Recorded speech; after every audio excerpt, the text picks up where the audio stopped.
Assalamualaikum warahmatullahi wabarakatuh.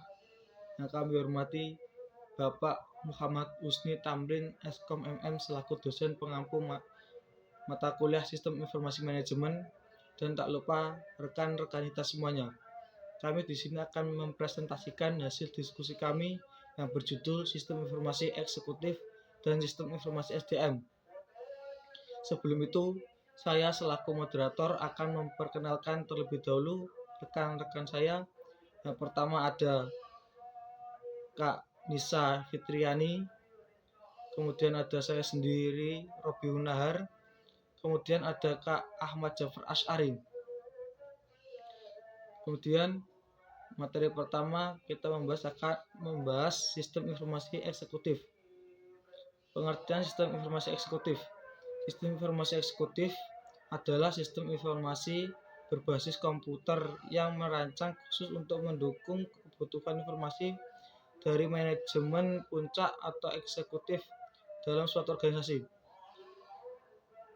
Executive Information System menyediakan keakses cepat dan mudah ke informasi yang relevan, yang umumnya mencakup data internal dan eksternal organisasi, seperti tren pasar, analisis kinerja perusahaan, dan informasi strategi lainnya. Kemudian ada komponen utama dalam sistem informasi eksekutif. Komponen utama dalam sistem informasi eksekutif mencakup beberapa elemen yang memungkinkan sistem ini untuk mengumpulkan, mengelola, dan menyajikan informasi yang relevan bagi para eksekutif. Berikut adalah komponen-komponen utama dalam sistem informasi eksekutif, yaitu ada perangkat keras hardware. Perangkat keras dalam sistem informasi eksekutif terdiri dari 4 komponen penting, termasuk perangkat input, unit pemproses sentral, penyimpanan data, dan perangkat output.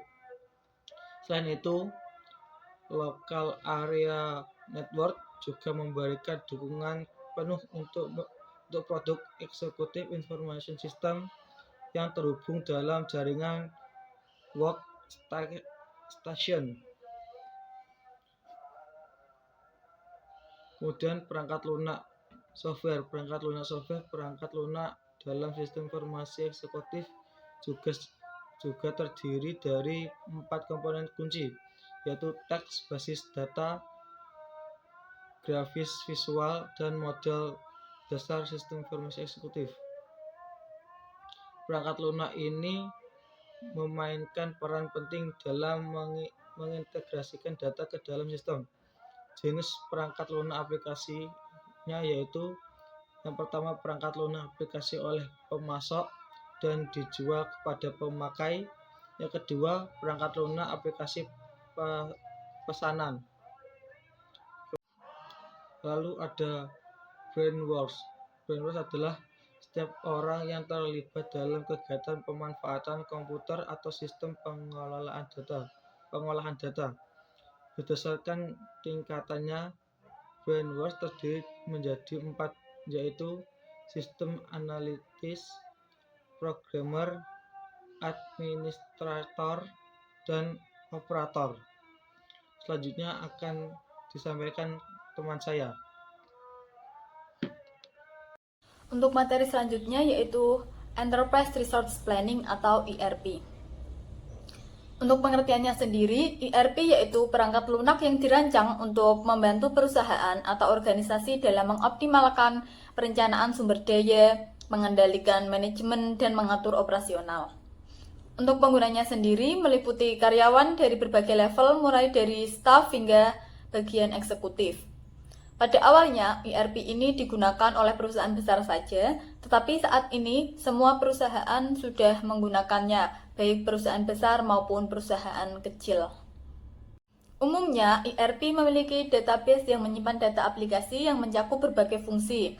Yang pertama ada manufaktur, digunakan untuk mengelola proses terkait bahan baku, penjadwalan proyek, alur kerja, dan kontrol kualitas. Yang kedua, supply chain management, untuk mengatur inventaris, pesanan, pembelian, rantai pasokan, dan inspeksi barang. Untuk yang ketiga, keuangan, digunakan untuk mengelola kas, utang, piutang, dan aset. Yang keempat, manajemen proyek digunakan untuk menentukan dana, tagihan, dan aktivitas unit kerja.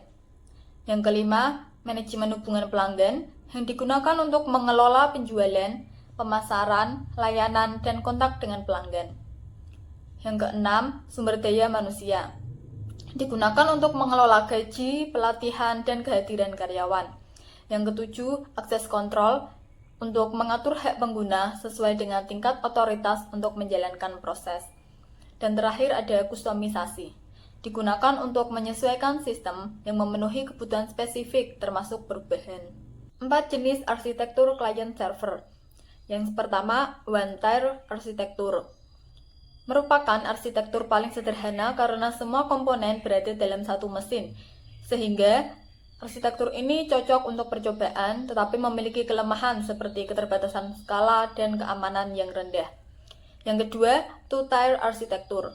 Merupakan arsitektur yang terdiri dari dua proses, yaitu client untuk penyajian data dan server untuk menyimpan data.